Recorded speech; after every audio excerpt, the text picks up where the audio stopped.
All of it's pretty well filled out.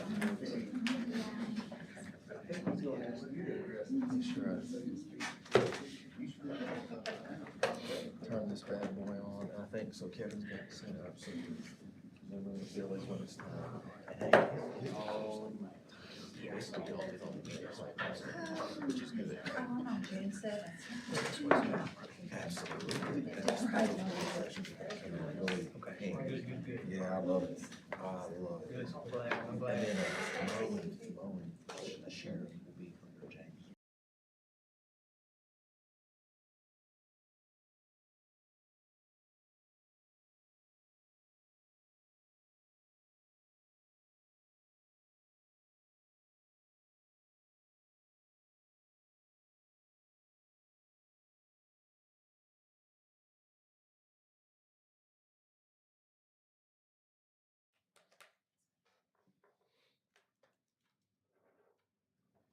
Let's go ahead and call our business meeting to order tonight. We'll stand and say the Pledge of Allegiance.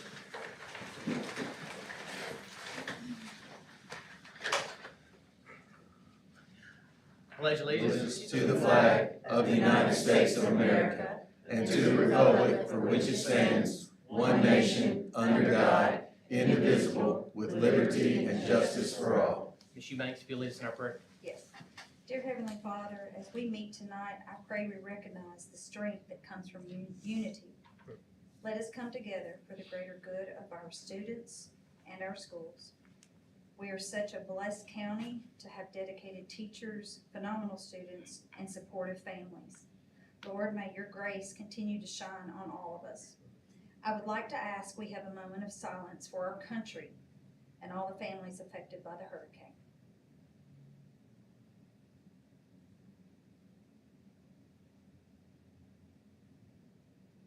We ask all these things in your name. Amen. Amen.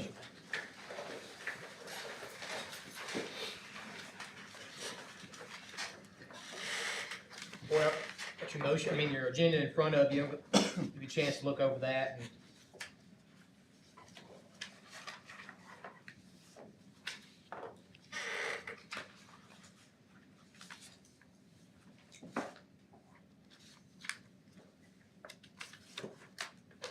somebody make a motion to approve the agenda as presented. Mr. Jenkins, got a second? Mr. Gray's got the second. We have any additions to the agenda tonight? No additions.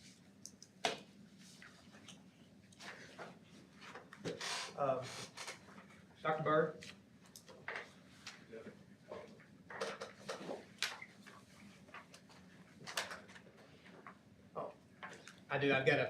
I have to finish the motion. I apologize.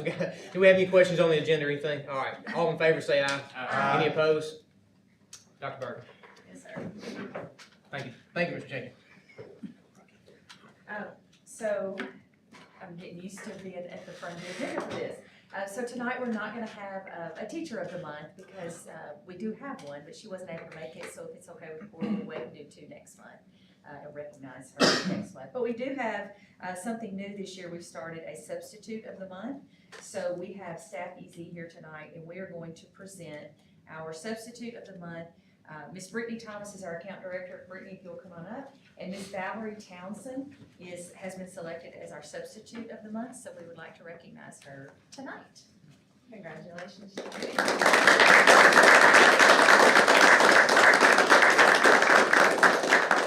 you don't have to say anything unless you want to. Oh, I would like to say something. I would like to say that I love this county, I love the schools here, and I love teaching. And I actually have a teaching credential from the state of California, a bilingual Spanish multicultural credential with the ESL. And I love teaching the kids. That's awesome. Thank Thank you. you. Miss Bauer is actually nominated twice. 2 schools nominated her. So Wow. after looking at her calendar, I'm like, Miss Kim, we have to go with her. I wanted to.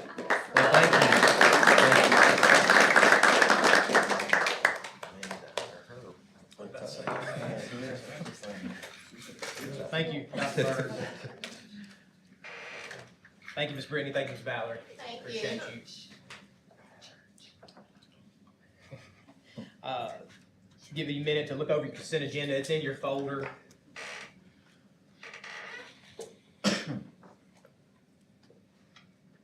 Before we approve it, do we have anything to pull out of the consent agenda for further discussion? I pull out the TISA accountability report. Okay. Line B.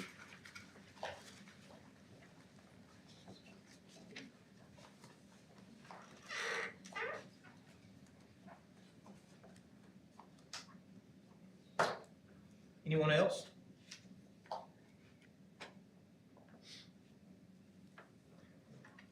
Mr. Chair, I don't know if I'll necessarily pull it out, but maybe some more discussion on the TISA district accountability.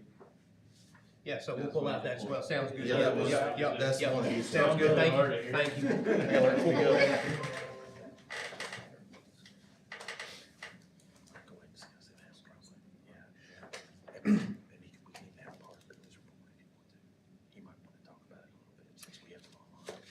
Let's just, all right, so Mr. Gray pulls out the TISA. Let's discuss that before we make a motion to approve the consent agenda. Mr. Gill as well. Mr. Gray, on the floor. Just I'm not gonna lie, being fresh on the board, it's a lot of numbers, a lot of questions on the proficiency, and how the TISA funds are being spent, that I would like to potentially, and obviously not, to get more information on, potentially a work session, or if we can get into more detail this evening. Just some stuff isn't adding up with me, and I'd like to get more input on this, how they come up with the indicator numbers, the targets, and the data and all this, chronic absenteeism and everything, how the numbers are calculated, all the data, how the funds are allocated, and just questions on why the proficiency is so low, and what we might do to correct it. Okay. So, I that's my mean, biggest hang up. no, yeah, not a problem. My suggestion would be that when Billy's back and not just a virtual talking head for us like he is gonna be tonight, that we go over that, because remember, TISA is not a spending formula. TISA is a funding formula. Right. So that explains how we get the How we money. get the money. It doesn't show how we actually spend the money. That's up to the board. We just have So- to justify how it's spent Correct. in the template. Absolutely. So the funding formula just basically is there, and as you know, it took the place of what used to be BEP. Right. No longer BEP, now it's TISA. Mhm. It has a number of factors that are built into that. So my suggestion, Mr. Chair, would be that at the next work session, that is something we engage with and give y'all more when Billy can go over it in detail with y'all and break it down really well. Yeah, because it's the money follows the student basically is how it was set up, but there are certain things like CTE concentrators that count. I mean, all those kind of things. So Okay, that would be my suggestion, that's a good suggestion. because it's pretty deep. Okay, Yeah. yeah. That's a good point. Mr. Gill? Mine's not necessarily the funding piece, rather the educational piece, and Lord knows I don't know enough about TCAP to interject anything in here, but, Dr. Berger, you're over this, Yes, sir. bless your heart. The accountability starts in the 3rd grade. Yes, sir. We need a work session. Perhaps. perhaps, I mean, I don't know. One of the things that we talked to, the chair about is when all of the data from last spring is released, and it hasn't all been released, we have some preliminary numbers, but we still don't have high school math. And, so when all of that comes, we don't have an expected date. We have a date that we think it might be coming, but no one from the department has said this is when you can expect final numbers. So when we get all that, we're hopeful that it will be October. We're in October now, probably late October. So we had talked to Mr. Schenkel about having a work session where our principals, whose scores, if their school's scores were not where we felt like they needed to be, if they could come in and explain to you their improvement plan for their schools. We're hoping to do that in November, but that's really dependent upon when the data is released and when it's made public, because we will not be able to discuss it in a public forum until what they call an embargo is lifted. So that is the plan. I don't know if I've answered your question or not, but I would like to give you more information, but we don't have all the test data at this point. And the only other one I made a note on, is there a credit they'll give us for Crestview? Cause I know that the tornado, the impact of that. How does that? So am I last asking year- Too much? No, that's a great question. So last year they did. Last year they did not include some of that. It really was less of a credit and more of a, we just won't put it in there kind of deal. But this year, that won't be the case. So when the tornado came in at the end of March 31st, I guess, 2023, the students from Crestview Elementary, Crestview Middle spring of 2023, they did have to take the test. We asked for a waiver, it was not granted. So those students tested at Charger Academy and Covington High School. We had to just do some finagling, and those folks who were on the board, you guys remember all of that, where we had kids alternating coming to school so that we could have a place to test our students. At the time, this was before their interim structures, right? Right. Once the data came back, it counted, their scores counted against the district. The only waiver that we were able to receive from spring 2023 was that Crestview Elementary and Crestview Middle did not receive a school letter grade on their report card.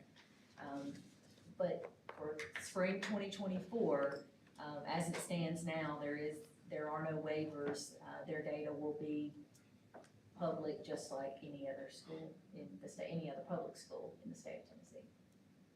So, Dr. Bird, why weren't, when they did the retest, I'm thinking about third grade retention, I guess. Okay. Why were those scores not put back into 22, 23? Were they not put back into 23, 24? Why were those not put back into 22, 23?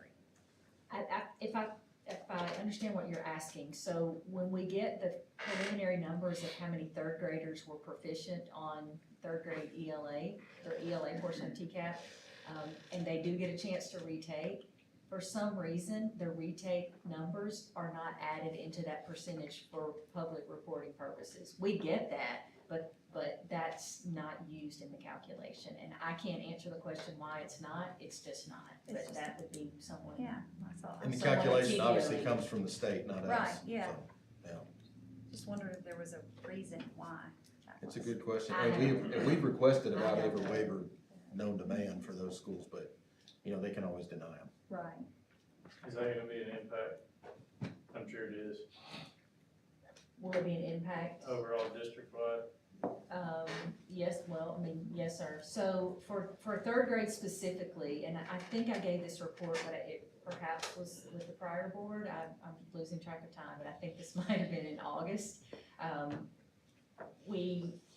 Third graders who are not proficient and who don't pass the retake, this would probably need to be a work session, but I can give you some information briefly, but there are pathways, what the state calls pathways to promotion, and there are things that they can do if they don't pass TCAP that they can still be promoted to fourth grade. So when all of the appeals and the exemptions, because certain students are exempt from being retained. For example, if they have a reading disability, if they are an English language learner, if they have been retained before in K-3, there are cases where they don't have to be part of that and they can go ahead and be promoted.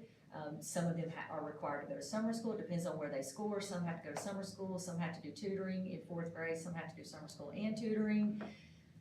There's a lot to that, but when it was all said and done, and most of the kids went on to fourth grade, we did have a few, who were retained, so in that case, yes, it affects the district. All of the scores affect the district's overall score, third grade all the way through high school EOCs, but we did have some students who were retained, but it's very few students, but we have a lot of students, and I don't know the number off the top of my head, that are in tutoring, to try to get their, reading scores on TCAP up.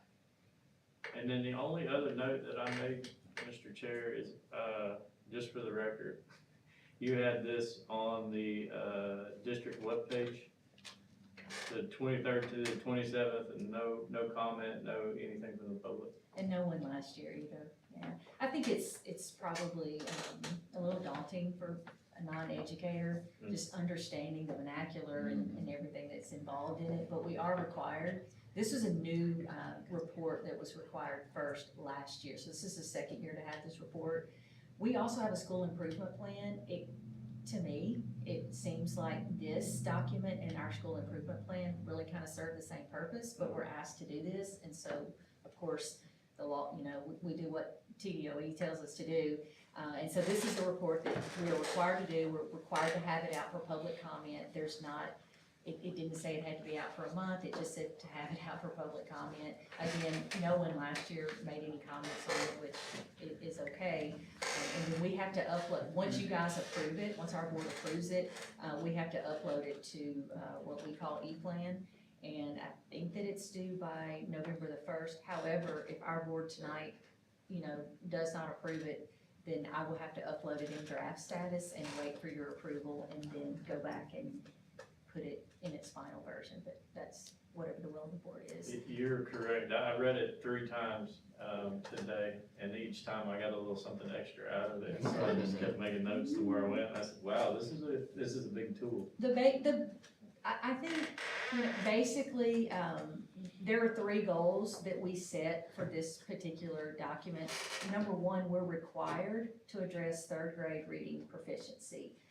And so those numbers that are calculated in there, we have to get to 70% by the year, I believe it's by 2030. And so they provided us a formula. We had to take this year's proficiency and calculate based on this formula that they gave me in increments to get at 70%, hopefully, by the year 2030. So I didn't just make that up, that's where that came from. And then as far as addressing what are we doing about it, you can read in the document, these are the things that we're doing about it. The other 2 goals were, I think, college, we wanted to be a 3 or higher in TBOS growth, which a 3 means you are at expectation in growth. And then the other one was, of course, focus on post-secondary. So those are the 3 goals, and then we had to go back and calculate with TISA money how we were supporting those goals. That I think it's important to note, though, that there are a lot of other funding sources that support, especially the last few years with ESSER. We've used a lot of ESSER money for tutoring and interventions and programs like that we weren't able to put in this document. This document is just to identify how TISA funds were used to support these goals. Can I add this too? Remember, when people see a 3 in growth, a 3, obviously, we're like, man, no, 5, 4, 5, right? Well, yes, but remember, a 3 is a year's growth. A 3 is average growth. A 3 is a year's growth. And so, we just need to make sure, obviously, we want to shoot for as high a growth as we can get.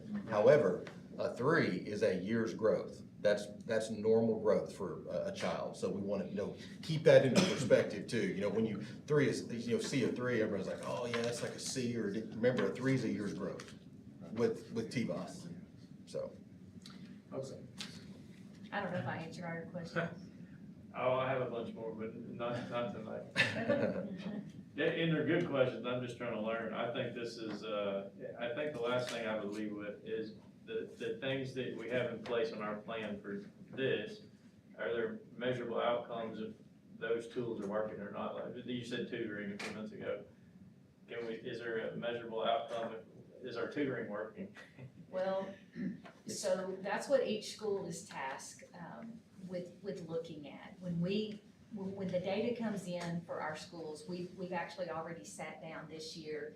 The instructional supervisors and myself met with every principal and their leadership team, and they shared their improvement plans with us. This is what we're doing.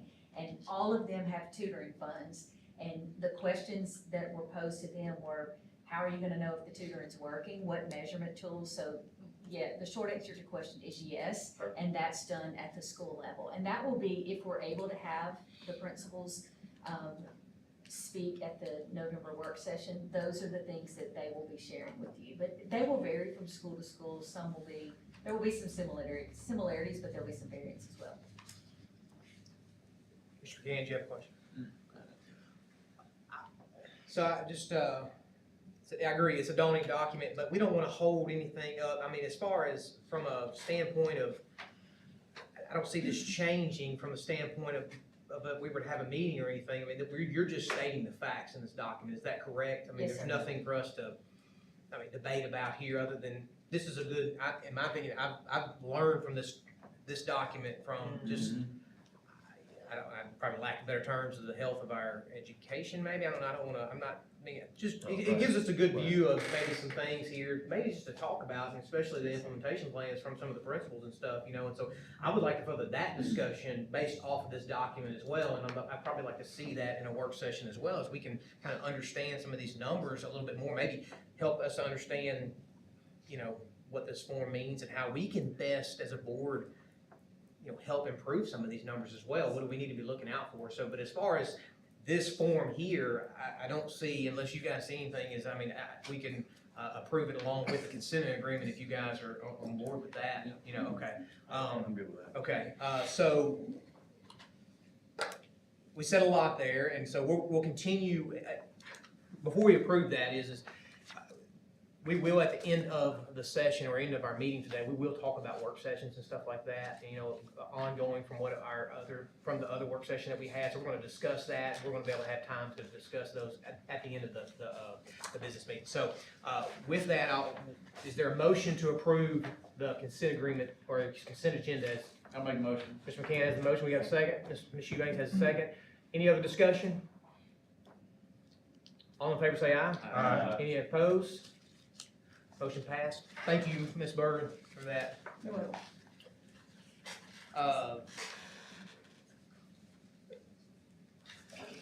Mr. Daugherty, is he on with us? There he is. I saw the bubble go off. Good evening, ladies and gentlemen, can you hear me? Yes, sir. All right, great. I leave for 2 days, now I got the sheriff and the judge. It's a meeting. He said leave for 2 Judge, days. what is Black Road, so y'all should be safe. And no chocolate. Yeah, but I No do have chocolate. feedback, I'm Today's hearing fine. everything I say, so I don't know if it's disordered to you all, but, Mr. Chairman, I don't have much business, before the board tonight. What I do have is 3 school support organizations, the Tipton High School Diamond Club, the Tipton High School Holster Club, the Morford High School South Tipton Dugout Club. Appreciate a motion, to approve these as school support organizations for fiscal year 25. That's in your folder. Do we have a motion? Mr. Jenkins has a motion. Second, Mr. Eubanks. Any discussion on that? All in favor say aye. Any opposed? Motion passed.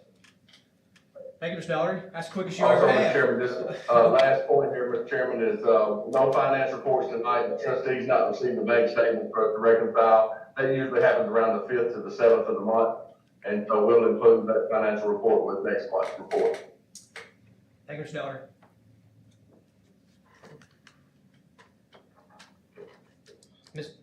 Dr. Bird? I like this a lot, but after birds.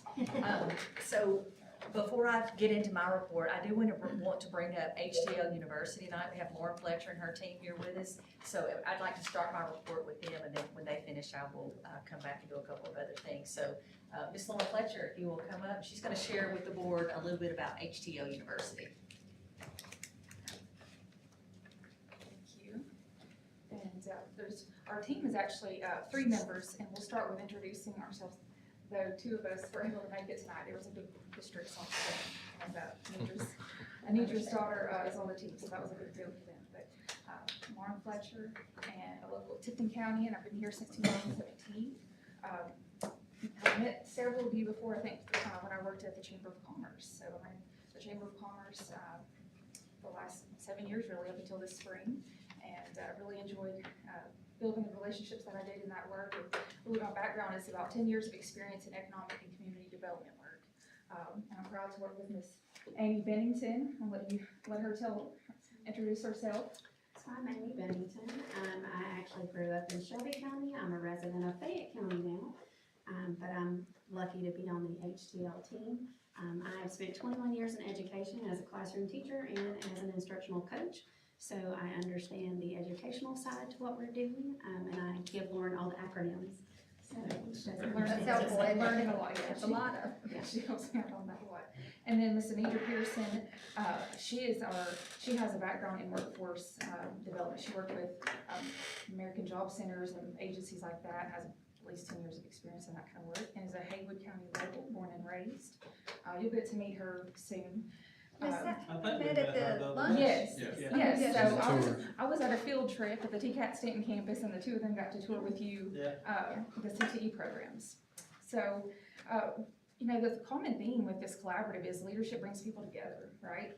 And with the 3 school districts, thankfully we had superintendents who had enough vision and saw a need, hey, we need extra support after the big announcement of the Ford Louisville City investment and knowing the job growth that's to come in our region.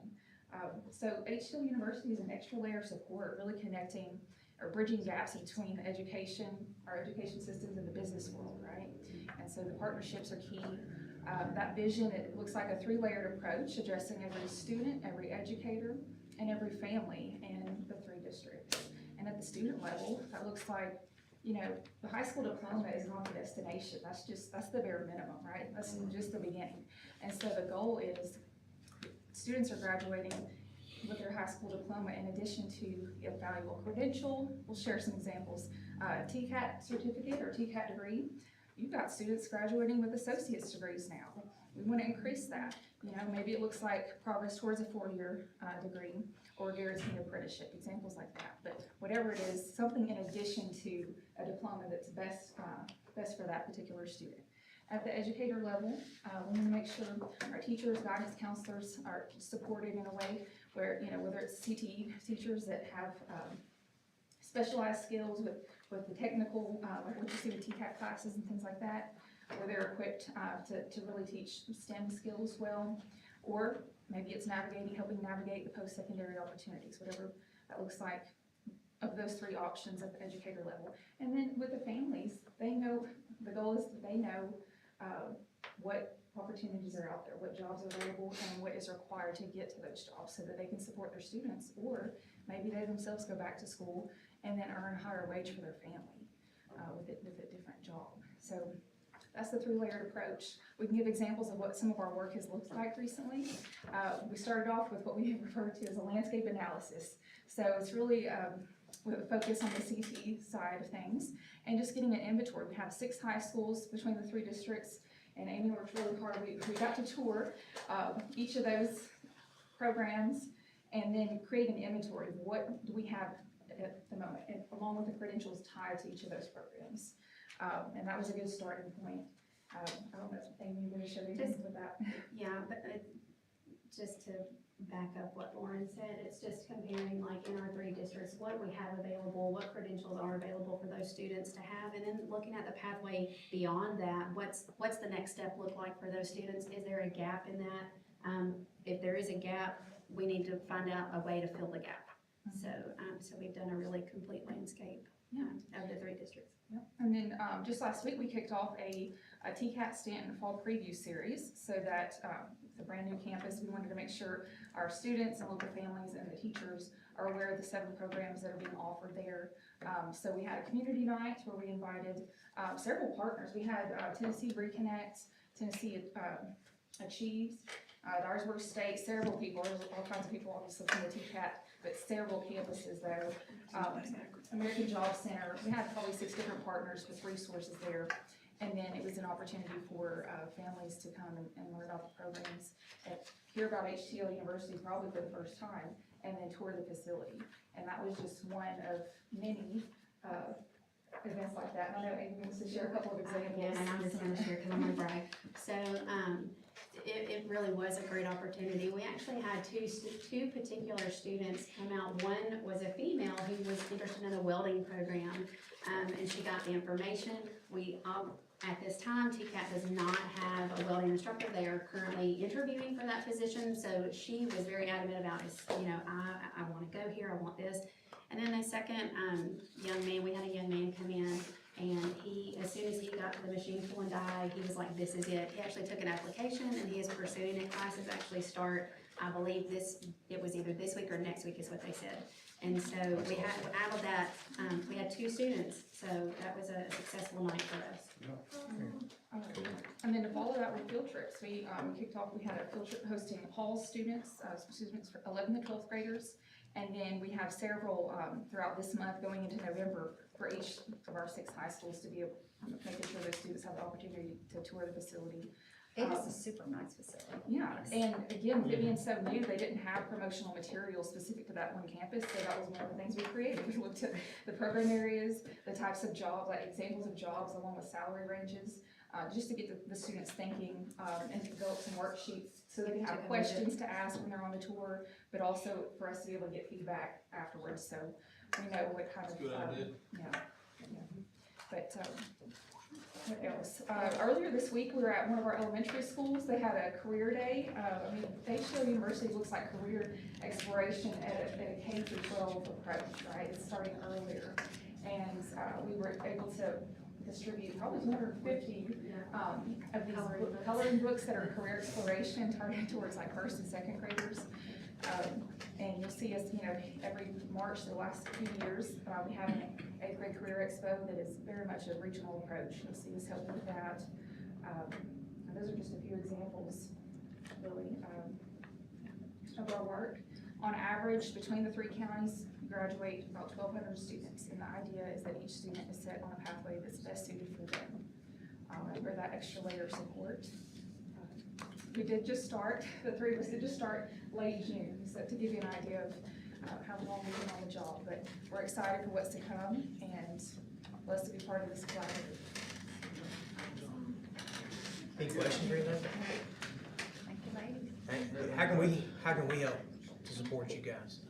Just getting the word out, Yeah. like championing HTL University so that it's a known thing throughout our community.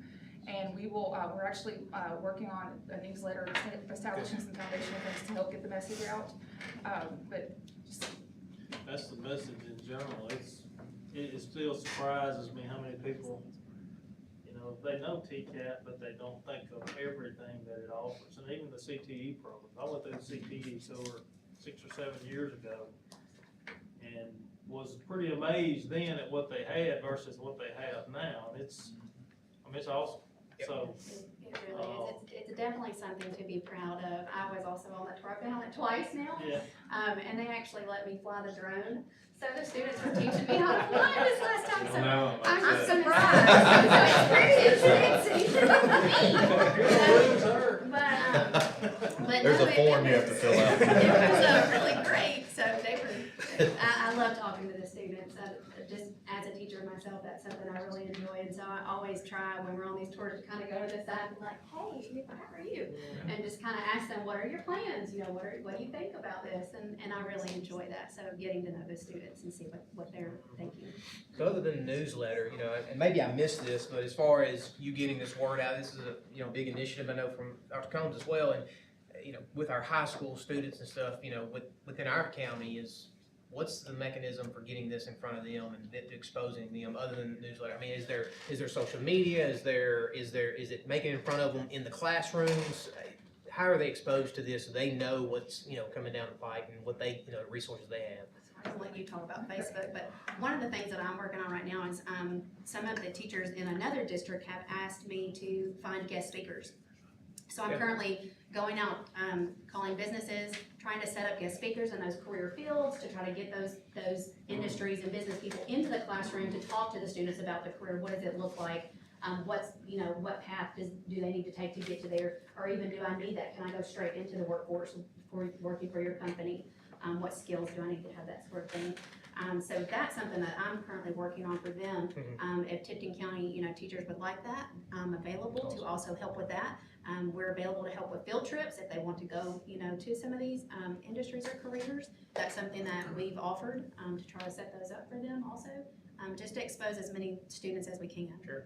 I definitely think getting into the kids when they're younger and the parents. So the parents is the big thing for me, cause that's people I know. I tell people, I serve on the advisory board at TCAT over here also, have for several years, but it just amazes me that it's not known anymore than it is, so. Yes. Yeah, however we can spread it, it's got to get out there, cause I'll let workforce. work too. Sure, To answer your absolutely. question, Yes. So yes, the newsletter, and then we did launch a Facebook page. You can find HTL University on Facebook. We're working on adding the Twitter account. Thank you. So that we have a good social media presence, no matter the platforms that you're using. But actually, just this past month, we've been meeting with the principals. So we started at the school board level in all 3 districts. We met with principals. Actually don't get to meet with the Haywood County principals until later this month, but, and then from there, we've been meeting with, using existing staff meetings. We're not trying to add extra work to their plates in an extra meeting, but we've been connecting with the principals individually as a follow-up to meet with the teachers. And then anytime the schools have like a college fair or a career expo, I know Tipton County had a good one on the 22nd, we're showing up to those and interacting with the students there. But otherwise, a lot of the framework is still being built out. Sure, yeah, so we expect big things coming forward, right? Absolutely. Good. When is the next 8th grade expo? Where's it gonna be? Gonna be in Tipton or already there? That is a good question. As far as location, it's typically in March on 2 days. 2 days in March, but I don't want to speak. We don't spearhead that. We support it and will assist. And we'll probably get that information from Robin Seeley and some of them in Mayor Huffman's office, and then as P2P, we'll be able to get that, because if y'all haven't had an opportunity to go, it's pretty cool. I mean, if you can find something that 8th graders want to do, I'm just saying, and they want to do that. I mean, it was really pretty cool. So yeah, we'll definitely keep that in mind. And also, I was gonna add on to what y'all were saying as far as getting the word out. Remember, HTL University is gonna be working directly not only with the programs at the schools and the principals, but because of that ISM grant that we got with, we were able to spend for each of the high schools, they are gonna work directly with each one of the career counselors in those 3 high schools. So that new ISM grant that we got a year ago or so, part of that grant money we spent to have a career counselor at each one of the 3 high schools, and their main job is to network kids post-secondary. And so HTL University is gonna be able to meld with that really well and work with them to get that information out as well. And you're right, Mr. Clay, and that is that the parents have to know. A lot of the kids are with the parents, some of the parents don't have the whole story yet, and so we're looking forward to being able to get that out to them, see everything that's out there for them. Yeah, and I don't know how to do that, but. I've been promoting it all week, Oh, yeah. just talking, I was amazed with what our tour did. Well, and this helps, y'all asking these questions and everybody be able, this helps, so thank you. Yeah, I'd like to see some more, I don't know, marketing stuff or whatever. I don't know how you guys are doing that, if there's funds for that or whatnot, I don't know. I'd like to see more and kind of hear some little more updates on this as well, so we get forward. I think it's good for our county and good for our students, and I really like it. So thank you for your support, and thank you for your help, and we can help in any way, please let us know. Absolutely. Cool. Thank you. Thank you all. Thank you. All right, see ya.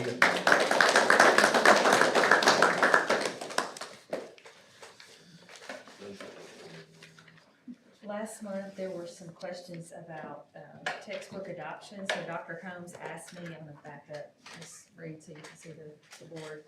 Dr. Combs asked me to go over our textbook adoption process, so I put in your online folder this PowerPoint, probably looked at it, but I'm just gonna talk briefly about it. just kind of let you know the process we go through. So the textbook adoption process is outlined on TDOE's website, and I gave you a link in the top right corner. But this just kind of talks about what the district is responsible, and it talks about the committees. And I underlined a sentence that I wanted to highlight for you, that the committees are set up by grade and subject matter fields composed of teachers or supervisors and teachers and parents with children enrolled in the LEA at the time of appointment to a committee. And we, this is sort of the process that we'll follow. This could change a little bit.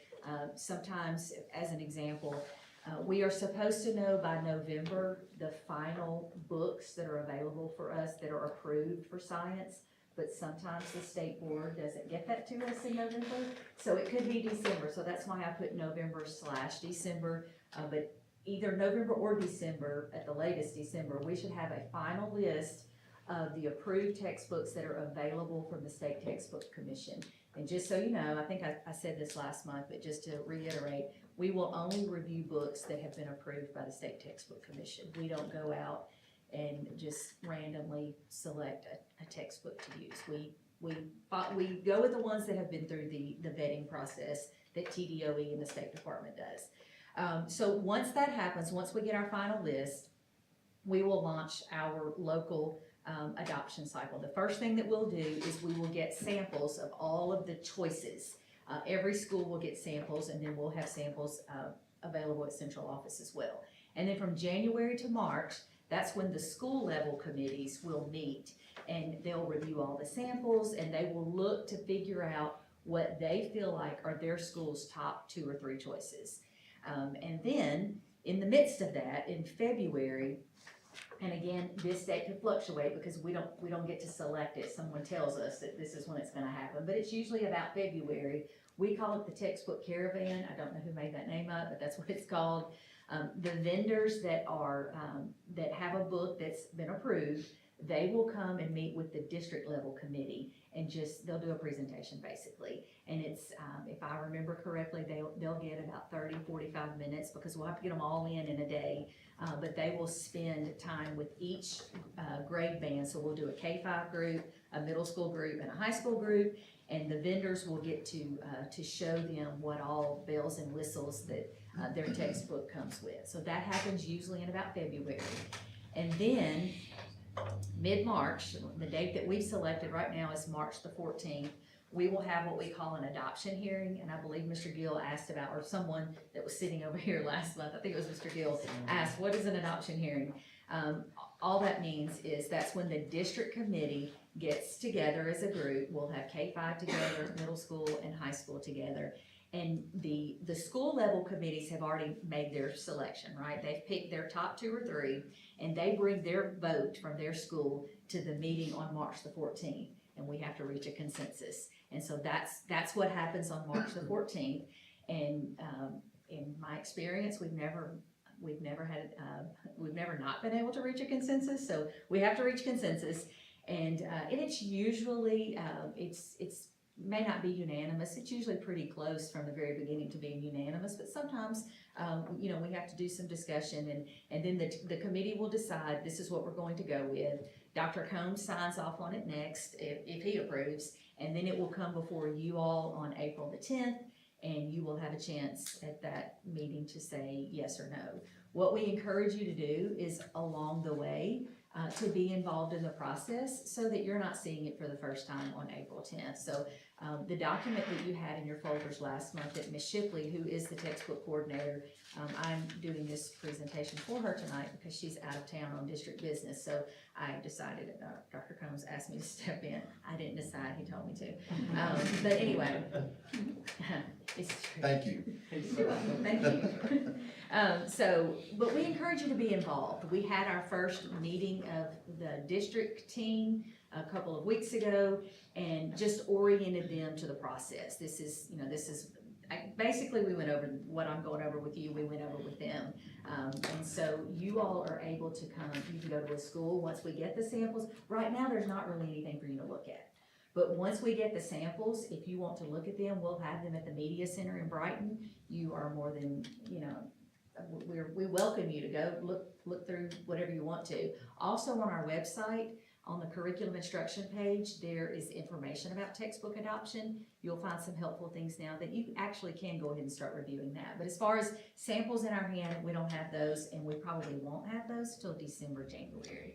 And then if you all approve the committee's recommendation on April the 10th, then around May 1st, we start ordering. If we don't start ordering the materials about the 1st of May, then we will not have them in time for school to start in August. So we will be on a pretty tight timeline once that second semester hits. But that is just a brief overview of what it looks like. The State Textbook Commission is very important to the textbook adoption process because, as I stated a couple of minutes ago, we do not consider textbooks that have not been approved by them. These are the current textbook commission members, and you can see on the far right who appoints the folks who serve on the State Textbook Commission. Dr. Combs at one point was on the commission, but that was during the math adoption, and he is not on it anymore. And that position is still vacant for whatever reason. But these are the folks who are currently on that, and I just wanted to give you an idea of who serves on that commission. They have a really important job. So how are parents and guardians involved? I think that was a question perhaps for Mr. Gray. I can't exactly remember. But this is an example of kindergarten.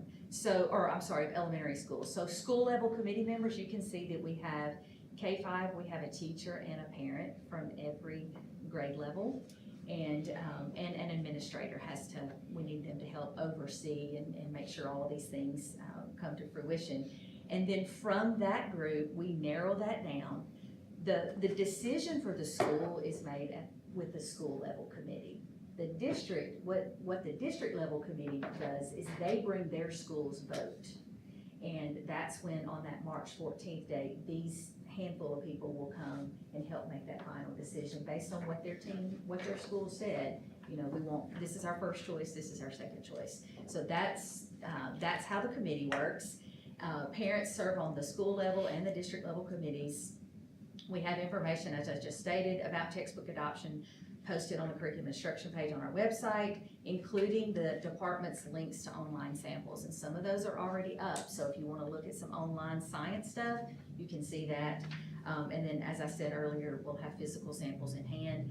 And we have those out during the spring parent-teacher conferences for any parent who wants to review them, the actual physical samples, but they can see it online. And then at the media center in the spring, we'll have that as well. Dr. Burke, can I jump in real quick? Sure. So I believe this was asked at the last board meeting too, but they can also see the teacher editions, right? I mean, aren't the teacher, the materials and the teaching information that the teachers will have access to, that is part of the process as well, right? That's in there so they can see those. Okay. Yeah, what typically happens when the vendors come to the caravan that we discussed, they bring all of that stuff as well, because they would sell their product, so they show them everything, the test, whatever the test prep, the workbooks, whatever they have available, they bring to that caravan as well. But no, they get the opportunity to see, as far as I know, pretty much everything. And then this just tells the district level. I think I've already said what I needed to say about this, but this just shows what the district level committee, what their responsibilities are. And one of those is if a vendor who is not on the adoption list, and this will happen, they will still send their samples to the school. The district committee says, no, we got to take those out because we're only going to consider the ones that have been approved by the state. And then this is the oath that the members have to take that just basically says that they will do what they're supposed to do and that there's no conflict of interest, that they or someone that they're closely related to won't benefit from us selecting one textbook over another. Any questions about textbook adoption? Yeah, got a couple as well, Mr. Gill. They're easy. The textbooks the final textbook, are they the same district-wide or unique to the high school, unique to each school? So It would probably be great if we could get one K-12, but typically that doesn't happen. Math, for example, the last adoption we had, we adopted the same vendor for K-8, but high school was different. But we do require that it's at least minimum K-5, 6-8, 9-12. In other words, kindergarten can't have this, first grade this, second grade this. Right. We need some continuity. There are times when we will split it K2 through 5, but oftentimes it's K5.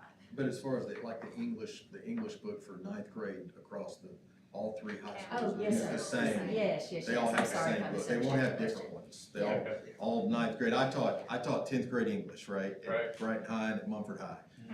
We had the same book in every one of the schools. So my second question, when you're vetting the books, do they provide you with a correlation sheet for the standards Tennessee has?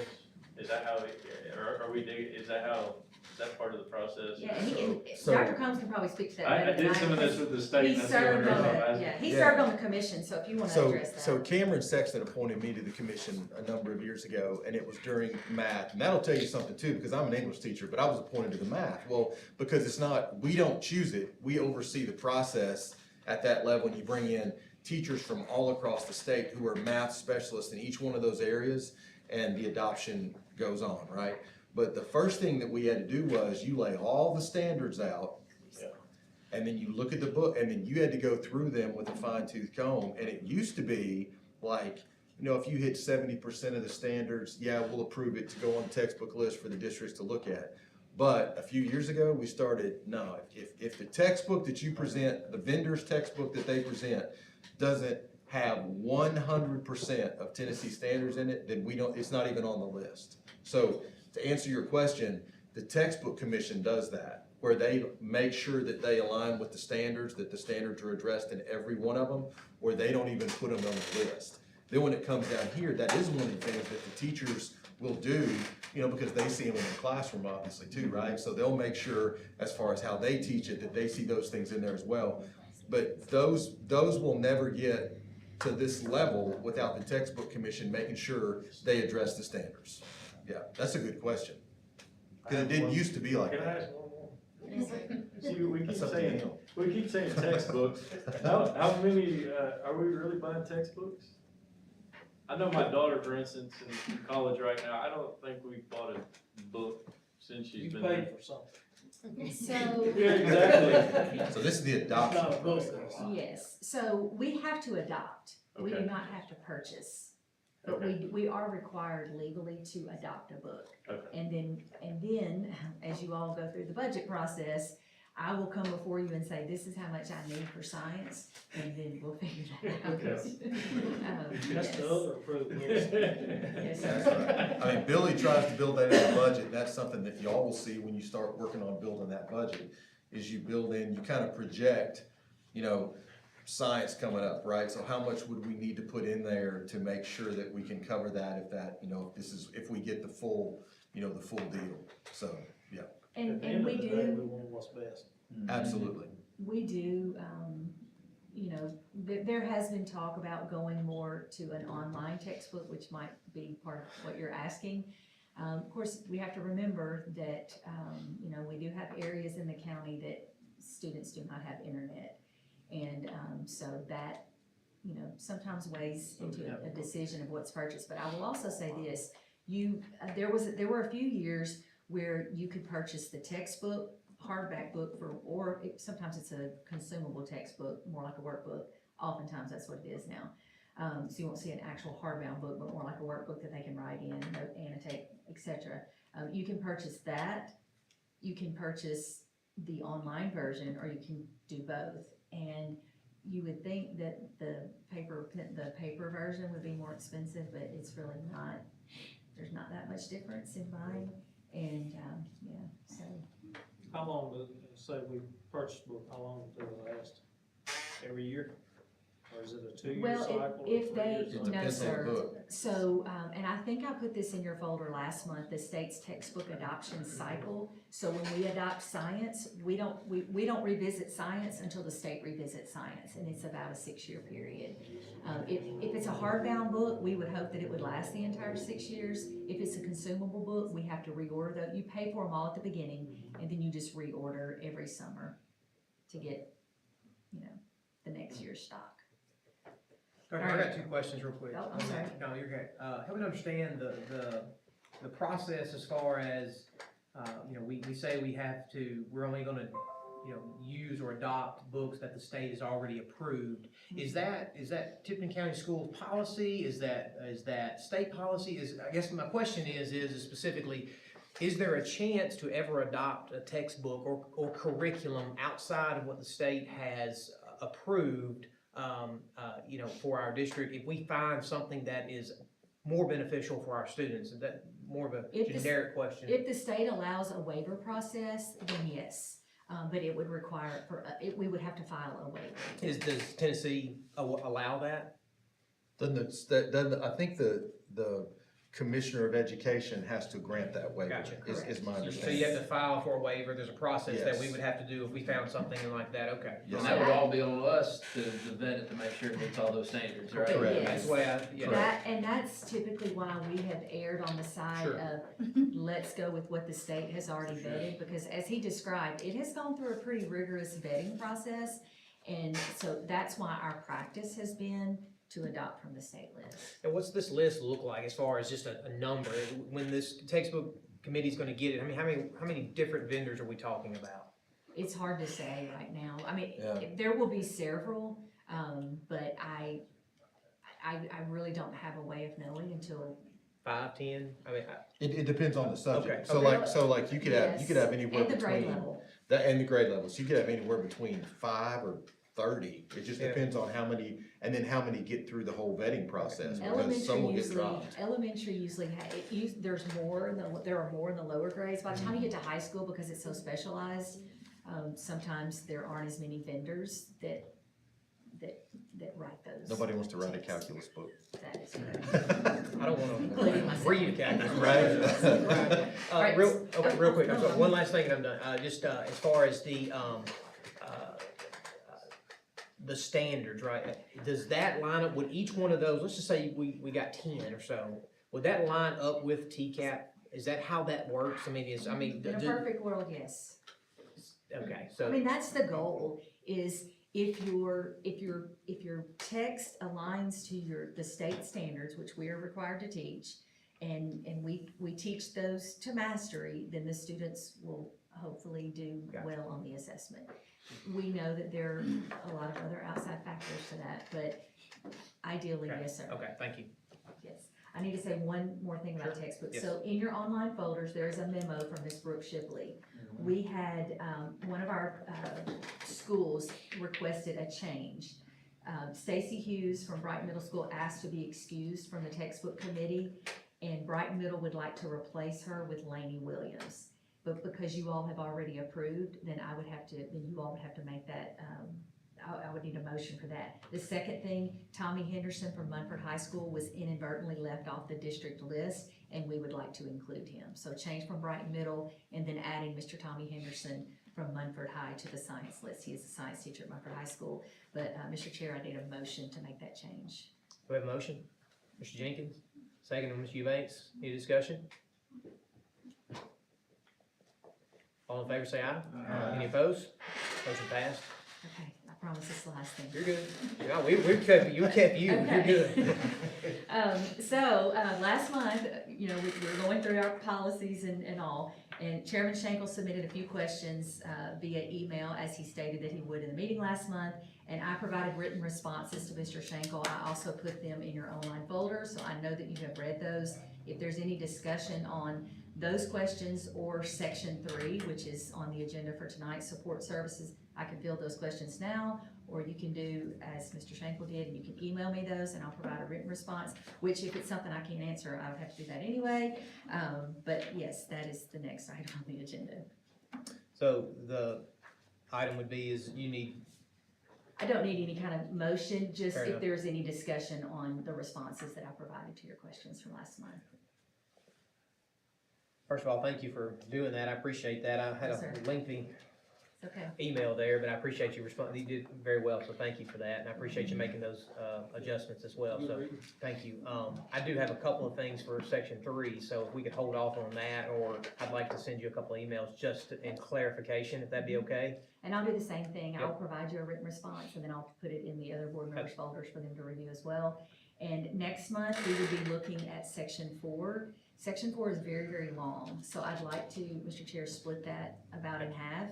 So if you'll make a note that we'll discuss 4.100 through 4.302, and that's about half of the instructional Okay. policies that we have Yeah. to follow. So, if you'll email me questions for section 3, as well as any of those from section 4, I will do the same thing as I did this month. Sure thing. And that concludes my report unless anybody has any final questions.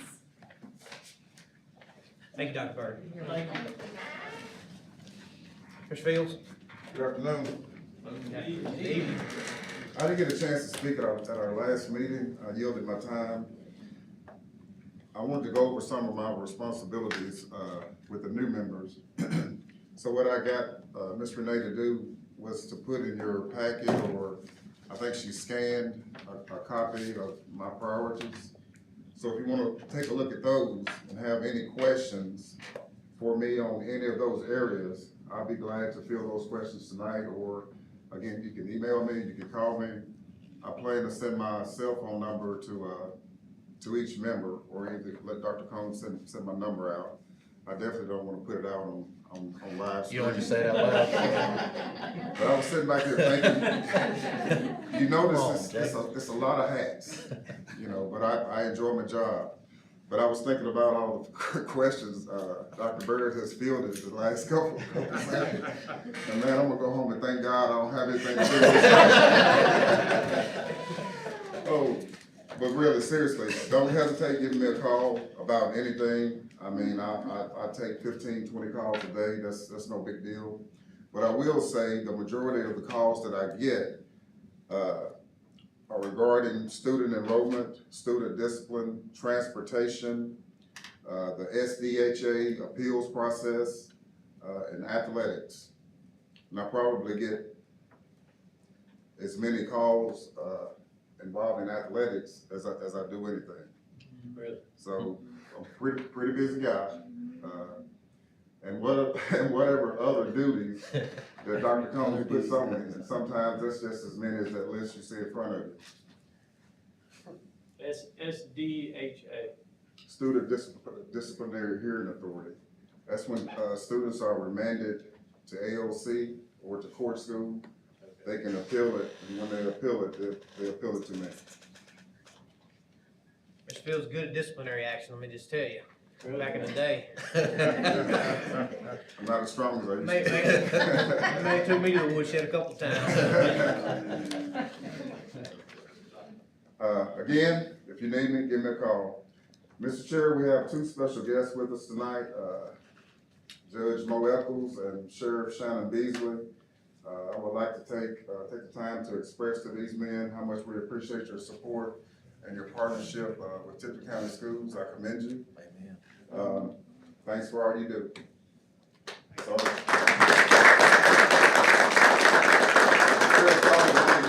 whoever's the youngest, come up first.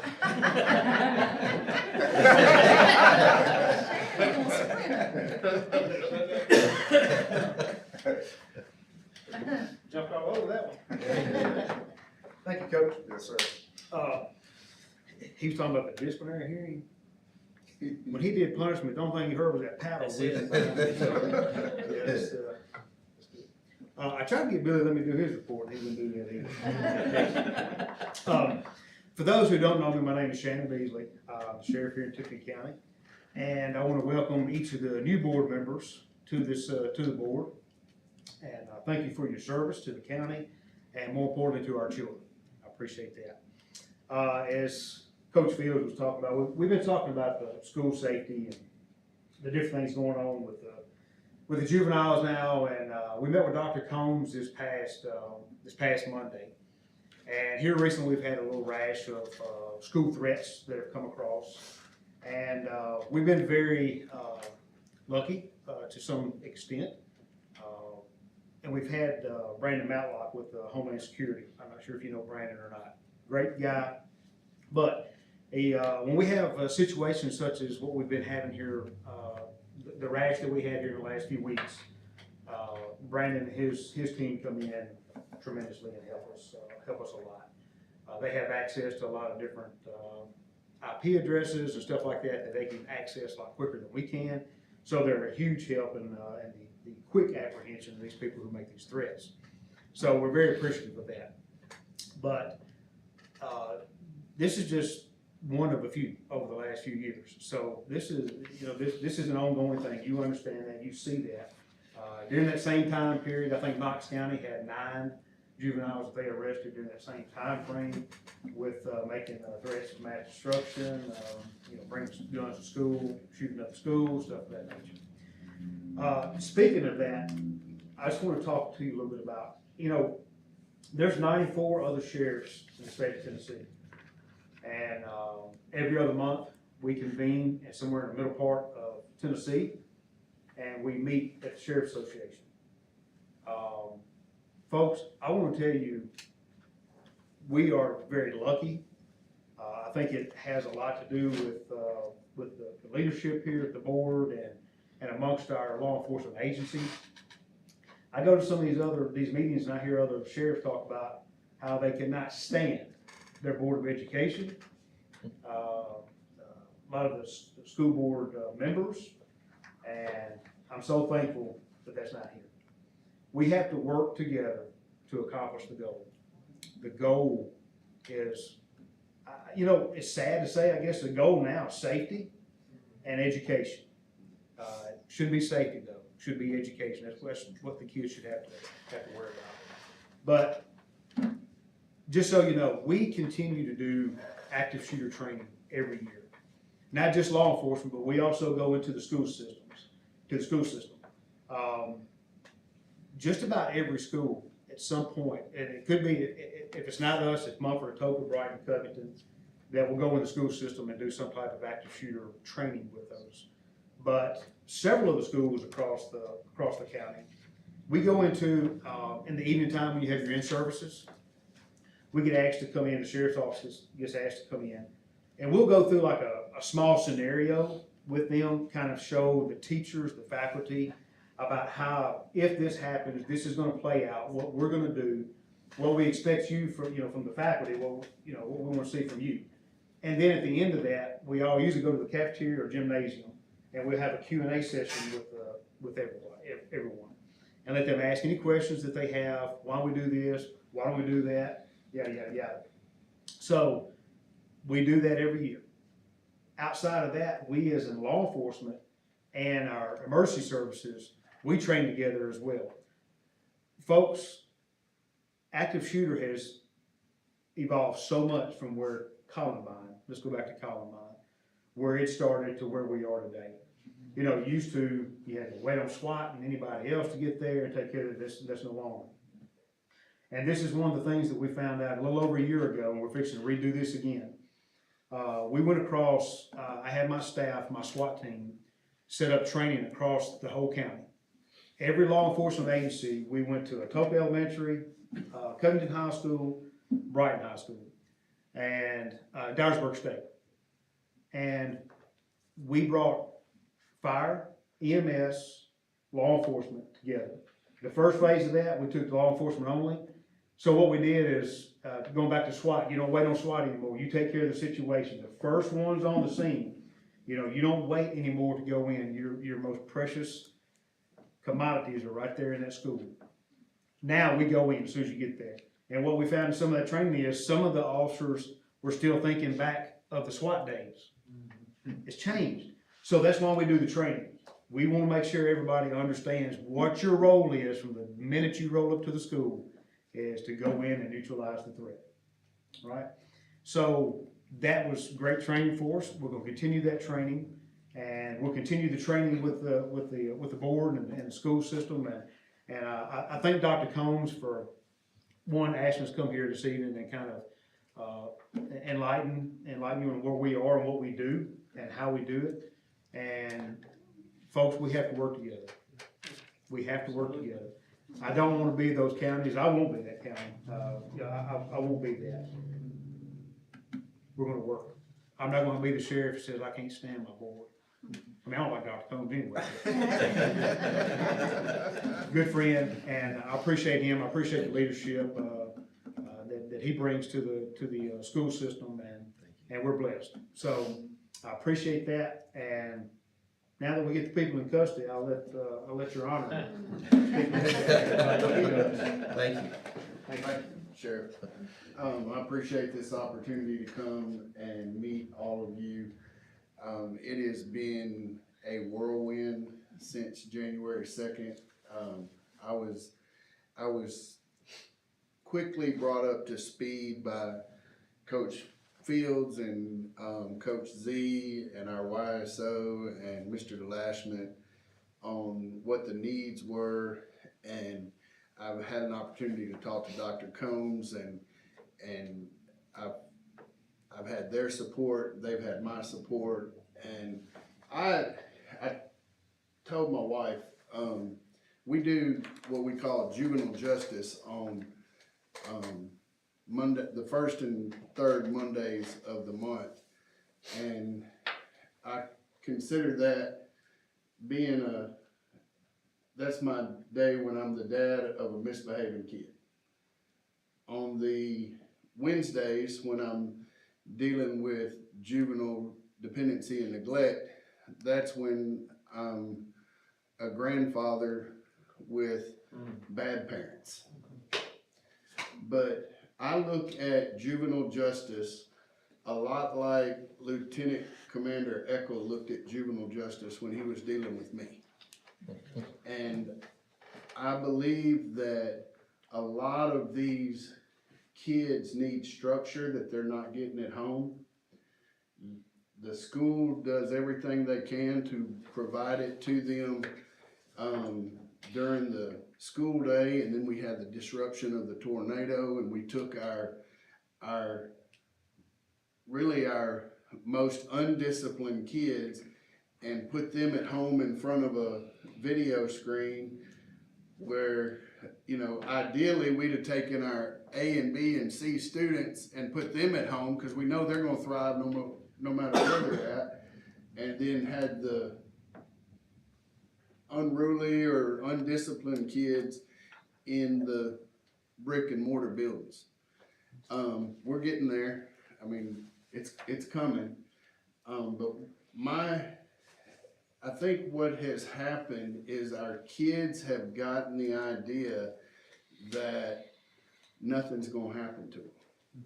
And so I committed early on, no matter what, and I've taken some heat from the folks that have to write the checks for this, but if a kid needs to go into detention, we put them in detention. And I've had DCS tell me we don't have anywhere to put them, and I say, Tennessee's a big state, find somewhere. And so we've taken them as far as Putnam County, Rutherford County, Madison County, and I told my staff, I said, we're not gonna have to do this long before they figure out that old man up there in the black robe is gonna do something to me if I misbehave. And so I'm trying to set a precedent that there are consequences for foolish behavior. And we've had an uptick in threats of mass violence. The legislature has changed that from a misdemeanor to a felony now, and it requires serious attention. But I also look at it, and I've talked to the sheriff about this, I'm not going to take the same approach to an 11-year-old that gets on a video game saying he's gonna shoot up the school when we look at it and there's no guns in the house, he doesn't have the present ability to do anything, as I am the kid where, you know, he's making the same threats and he's shooting an AR, you know. So there's gonna be, I take each case on a case-by-case basis, but they are dealt with seriously. We're no longer going to make them write a 5-page paper on the, why bad decisions can affect you negatively and stuff. I mean, they were doing that for a while, and there's no more paper writing. If you get to the court, the paper writing is for you folks in the schools. In the courts, we're gonna take a different tact. But I appreciate the support that I've gotten from Dr. Combs, from Coach Fields, and anything I can do, that if y'all see a area that needs to be addressed, I'm ready and willing to take it on. Thank you. Another thing we've done too, Chief Walls, Daniel Walls, back, I guess, maybe last year, Yes, sir. created a thread, a group thread, where we have every one of our SROs across the county, as well as the school board here, that are involved. So anytime anything of significance happens in the schools, in one of the schools, it'll be sent out by the SRO or the agency head from that department, and everybody, I know you two and Glenn, I think. Yes, sir. And then all the SROs and the chiefs or agency heads in each department, we'll get that through. Because the first thing that happens, folks, I don't care where the school is, what part of the county, my phone's gonna ring, because everybody wants to know from the sheriff what's going on in school. So that helps me get it from one of the city departments, gets that information to me quickly, as well as it does the people here at the board. So, but that's a great tool that we've been using that helps us push out that information. And Sheriff, will you tell them too about, I know that Chief Walls also has, where he's had us come together here and do some actual scenarios where we all present what we would add to the one that we just did. What was that, a month or two ago? So, we did a thinking outside the box. You always think about an active shooter, you think about it in the school, during school time, but what happens if it happens at the football game? If it happens at the basketball game? If it happens, softball, baseball field, what do? Everything is different, logistically is different there. So what Chief Walls and Captain Walker, Eddie Walker, put together a roundtable exercise, and we all came together, everything from the board here, the agencies that would be involved, the EMS, fire departments, Baptist Hospital.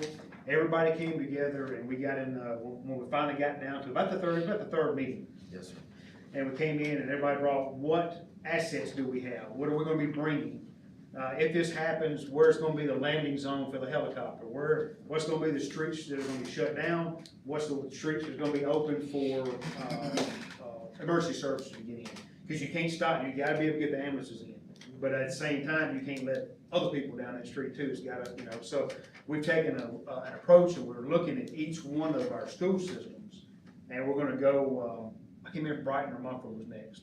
I think Brighton If I'm not mistaken. Yes, sir. Yes, sir. So anyway, we did Covington here a couple months ago, and that really kind of opened some eyes to say, oh, wow, because when you do something like that, it's not gonna be locked down, because everybody's gonna get out before the lockdown is. So that changes everything on how we respond and what we have to do. So that is something that we just recently went through a couple months ago, and we'll continue all the way from Brighton to Mumford.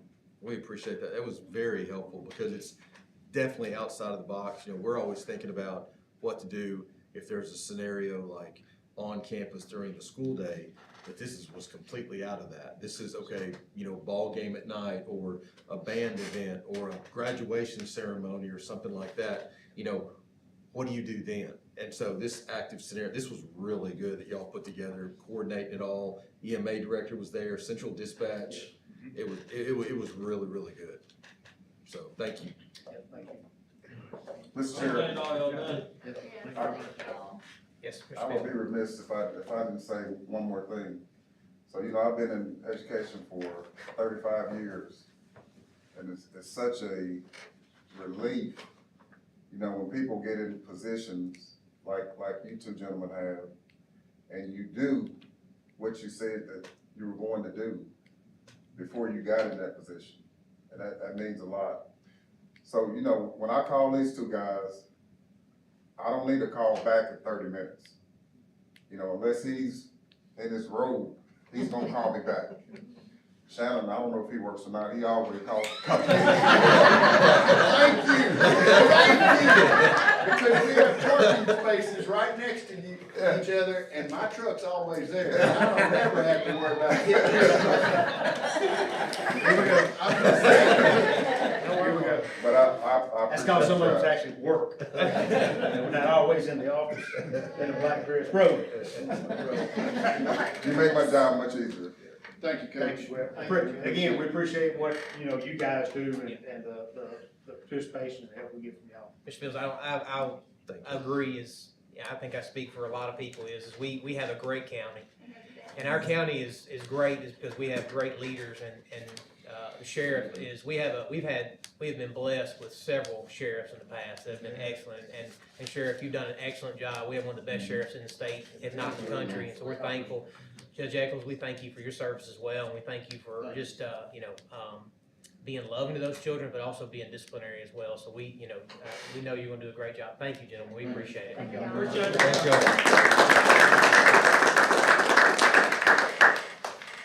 Mr. Fields, is that? Yes, sir. Thank you. Appreciate it. Then, Hunter's gonna follow the judge. Hunter, you're great too, brother. My topic's a little bit lighter than all the topics discussed this evening. We're not like buying textbook and but we do get to talk about fun stuff. That's where I'm very fortunate that people say, they got all these questions. I work with the school system. I'm like, I work on buildings and we do construction. That's what I do. So, Ms. Renee put in your folder, or apparently I have a folder online now. That's new. So, you will see an update that you will see coming as we move along through the project. Linkus has agreed to give me as current information as I can, though we have OAC meetings every other Tuesday. They're willing to give me some, because obviously those are on Tuesdays, we meet on Thursday. So a lot happens in 2 days whenever they're working. So I won't bore you with all of this since you have it, but it will give you an update to where we are currently as far as at the job site, along with a few pictures as the online viewers. I do drive by and check it out now that people can see that we are going vertical, if you will. Blocks are at the meeting I was at this morning. The gym walls for the middle school should be actually at the height that they will be by Tuesday of next week. So they're aggressively attacking, our project to get us in these permanent schools. So it's exciting to work with them, and see the efforts that they make sure that we don't lose days of construction, even though we have 3 and 5 inches of rain, that they do take the measures to keep us moving. A couple of other capital improvement projects that we have kicking off actually this fall break, which is next week. You guys will learn that we try to cram a lot of work in these, in these windows when we don't have kids. So whenever everybody goes to the beach and takes these breaks, we crunch down. So we've got Truman's Elementary parking a lot. Actually, they're going to you'll see some equipment on site tomorrow for the help in getting that lane widened. They'll start milling next Monday. Also Monday, they're going to be at Covington High School, paving what all would consider the home school parking lot that's across the road from the high school. So that's going to get paved starting Monday. That paving crew leaves there, goes to Drummond's. So they should have Drummond's completed before they come back from fall break. Then Austin P, Atoka are supposed to be getting striped over fall break, and depending on weather, if they can move on to some other restriping, that they're going to chip away. But those needed the least amount of patchwork. So we went ahead, and they're fairly good shape as far as the paving. We've got the Mumford High School softball project underway. That one hopefully have it completed, first of the year, so they'll never miss a date as far as getting on the field for practices. We have recently been reviewing sidewalk. Mr. Lavelle will need to meet on site. I have met with A2H with some ideas to bring that one, and I know that he has also reached out to Mayor Cole, just with some ideas, and so we've got some discussions that we'll have, and of course keep all of you up to date. But I know Mr. Lavelle has shared some interest in that project. We do have bleacher repairs taking place across the entire system. Mumford Middle is getting a full replacement. So as we discuss capital improvement budgets and whatnot, I know we'll have more full replacements, but we need to get everything just current and safe. You know, we had some broken seats and some handrails and things that need to be addressed.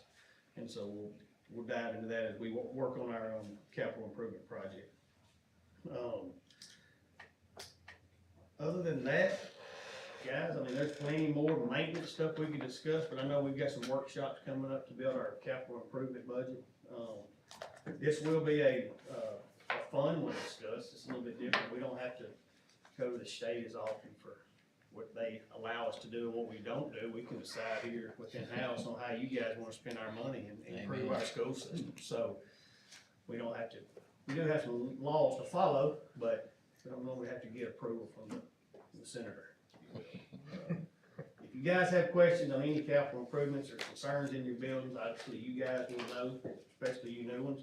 Emails come, people have questions, they've got concerns, send me emails, we'll get them addressed and answered as quickly as possible. We do have lead times, unfortunately, and then you run into some big ticket items that come along the way on the, just out of nowhere, you know, so we will, we'll have those to digest and hash out in the future, but don't hesitate to reach out to me. Not hard to find. Doctor, if you can't find me, Dr. Combs can. So, he may have me somewhere out, you know, without, or with my phone tucked away so we can finish something. So, again, welcome you new members. Thank you for what all you know, have obviously taken on here, and look forward to bringing you, you know, continue to make the school better. We've done a lot of work in the short time. That's allowed, you know, us to chip away at a big bulk of work that you guys won't have to make decisions, but we will have to find ways to, you know, continue with those efforts, because we did not make this school system what it needs to be. That's right. But we were fortunate enough to take big bites out of it, so look forward to those ideas. Do you guys have any questions for me at the moment? Thank you, Just let me know. Thank you. We appreciate it. Meet you anytime. Say that again. Just let me know if I need to leave. So are you in town next week? I should be. Okay, well, I'll shoot you a text and I'm around. We've got quite a bit going on down there Monday, so at the stadium, I've got a project that we're gonna prepare. So if you're around Monday. High school? Yes, sir. Mr. Bennett, We're on that ramp. Mr. Bennett, real quick, how are we tracking with time? As far, I mean, excuse me, just the time frame on the school rebuild? On the school rebuild? Yep, how are we tracking with, are we tracking on our schedule, you know, as far as next fall? We are currently tracking on schedule. Excellent. I mean, I'm comfortable telling you that I haven't had given any red flags, though we do have a long ways to go. Yeah. But right now, materials that have needed to be ordered have been ordered on time. Materials, you know, as you drive by, stage and material, you know, so they're amping up. They got in today's meeting this morning confirmation that all of the steel, you know, and the bulk of it went in to be delivered. So I mean, that's the big one. And the block masons, they've got three block crews on site right now. I mean, so they're manned up to meet our demand. I think the only thing that slowed us down for a minute was that water, when they hit. Yeah, the geo, whenever we had to do the soil I state. think that slowed down a little bit, but other than that, it's tracking. But in all fairness, so they gained back, you know, even with that projection on dates to get those, you know, put in, that was done in a very timely manner. Hopefully court situations won't. Say that one more time? The strike won't. Court situation, they did. Well, some things They out of our- postponed it to January 15th. It's the holidays. There you go. Yeah, we may have other We know an issues on that. engineer. Thanks for connecting on that.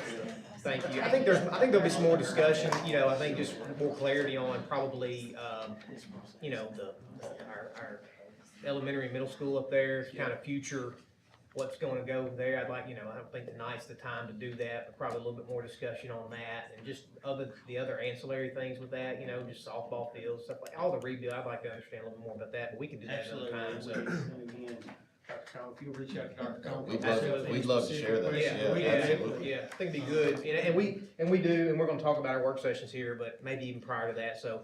And I'll just throw it out, Dr. Collins, don't get on to it before, because I didn't ask for his permission, but on the, if we need to fit in a Yep. 30-minute window into one of these sessions, Yep. just to come in and just ask questions that I can go back and get whatever specifics you're asking for, pretty amazing. We can even take it in chunks, Chairman, like, he's now, on the agenda so, you can say, hey, let's talk about the softball Great. fields at your next, when you come at the November meeting, let's talk about, so we can even take it in chunks if you wanna do that Yeah, too. you and I So can discuss, either way- we can yes, sir. discuss in our weekly You meetings. can shoot me emails and I'll, if there's any Thank you. specifics you're after, or just a format, if you just want something presented in a certain way, I'm open. Oh, certainly.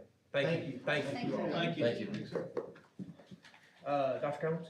Oh, yes, sir. Just a few things real quick, y'all. Thank you. I know there's been a lot tonight, so thank you for your attention. Number one, just a reminder, remember, I know Dr. Bird did an awesome job explaining this, and it ties back to the question that you asked, Richard. Remember, TISA, just like BEP, is a funding formula, not a spending formula. That is hammered into our heads at all the meetings we go to, and it will be to yours when you go to the trainings you go to. The TISA formula decides how we get the funding and what funding we get. You decide how that money is spent, right? So, obviously, every time they ask us and the state says, hey, do you have any input on TISA? We're like, yeah, we want more. That's our input, because, we want more, because we can do more with it. And some things that we put on, like this last survey that we filled out, I think it was last week, we had to fill out a survey, or this week, I don't remember that I have to send it, the director has to send it in. But one of the things that I put in there is like, if you ask somebody about TISA formula up there, they're gonna say, well, we built that into the base. We built that into the base. That's the canned answer. But they can't give you a breakdown of what the base contains, right? So the things that we ask for are like, well, we have to maintain our buildings, right? How about that? We have to increase our cameras, our security, who monitors this, who does this, who does this. A lot of those things we don't see funding for. So what we do is we do try to push back on that occasionally and say, okay, that's great, we appreciate it, we'd love to have more in that funding formula so that our board can divvy that out and see how better we can spend that and have more to spend from state money. Okay. So anyway, just something to remember. Secondly, I did want to make sure that you all know Billy is not vacationing in Bermuda. At least he told me he wasn't. He doesn't know it, but I low-jacked him, so I know where he is. I'm just kidding. But he is the vice president of the Government Finance Officers Association, and he's at that conference right now. They're doing finance stuff, so I appreciate him tuning in. And then third and lastly, remember, this is, and I'm not gonna get on this soapbox because y'all, we'd be here another 2 hours. Remember, TCAP and ACT do not align. We've talked about this. The State Department will tell you that. They'll say these do not align. Remember, TCAP, nothing's tied to it. Nothing except the funding formula, right? No one, I guarantee you, has ever walked up to you and said, look, you almost have this job, you're this close. What'd you get on your 8th grade TCAP test? Nobody cares, right? That's a number that we generate to get them for funding that they send to the federal, and I got all that, right? And we're gonna continue to make sure that we do that the best way we can do it so we generate the best scores we can get. But remember, money is tied to ACT. Money is tied to post-secondary success, right? So you will continue to hear me, Blake and I've had this conversation, I've already told him, you will continue to hear me push post-secondary success, because that is what generates money, that's what generates success for our kids after they leave the schools, and so we'll continue to do that. It is a little disconcerting to me, and they know this because I've shared this ad nauseum with them, is that TCAP and ACT don't align. So we still have to give it as an exit exam, it's a requirement, however, it seems like those would align a little better, or at least there'd be something put in there to where, you're basically teaching toward the same thing, right? So that TCAP builds into ACT or something, right, if they're gonna do that. But anyway, just remember that as we're going through these numbers and you see this stuff about textbooks, it'd be great to see some ACT stuff in there too. Yeah. So, anyway, that's all I have, Mr. Chair. Thank you. Thank you. For allowing me that minute there. I appreciate it. You're welcome. Thank you. Any questions for Dr. Combs? Anybody? Getting toward the end of our session here in our agenda, other business. We had the delegate selection for the SBA convention. We need to vote on that. We need to nominate that. How's that work? From what I understand from last year, the board, you all decide among yourselves who wants to vote. Now, everyone can attend, but only 4 people can vote at the delegate assembly in Nashville. Okay. So I think it's just like whoever wants to. And that's on Saturday too, right? It is on Saturday, and it's Saturday afternoon. Right, at 4:30, I think, or something Yes. like that. So whoever's gonna be voting needs to be willing to stay toward that Saturday as well, that afternoon. So, with that said, we need 4 volunteers. If not, we're fixing to start appointing people. I'm out on Saturday, so it's up to you guys. Now, do we have anybody who wants to volunteer for this? Just we need 4. And Chairman, I will say this too, remember, when you vote, you're setting what TSBA is gonna push forth and like the legislation they support, the legislation that they don't support. The delegate assembly that votes helps make that decision for TSBA. So this is good. I mean, it's good. So you have a voice. It is. Mr. Gill, you wanna volunteer? Mr. Gill's number 1. Matt has attended that session. Okay. And he may can share more for the Okay. board. Yeah, no, that's good. I mean, it's, you know, different districts bring things they want the TSBA to push for, you know? And, so you hear kind of 2 different sides and, you know, sometimes there's a lot of split votes, you know what I mean? Yeah. So it's good to go to and listen. Good. And, Good. Thank you. How many Okay. go? To the TSB, the leadership, is that the leadership or that's the TSBA That's- convention. the convention? Yeah. I know I'm going. I don't know. I think all of us aren't. I think No. I believe Miss Alicia had a conflict, but I think everybody else is. Yeah. but we're gonna be there. I mean, we have to have 4 because of our district size. Yes. Yeah. Right. We get 4 votes, but everybody can go. It's only an hour and a half, maybe 2 hours. I mean, that's not that long. I'll be number 2. Okay. Mr. Jenkins, number 3. I'll jump in just because There you Dr. go. Combs knows I'm There fighting, you go. I'm fighting with the state right now. I know. I'd love to be I know which involved one in you're gonna fighting go for. for. That's right. So we got our 4, so Mr. Jenkins, Mr. Gill, myself, and Mr. Gray.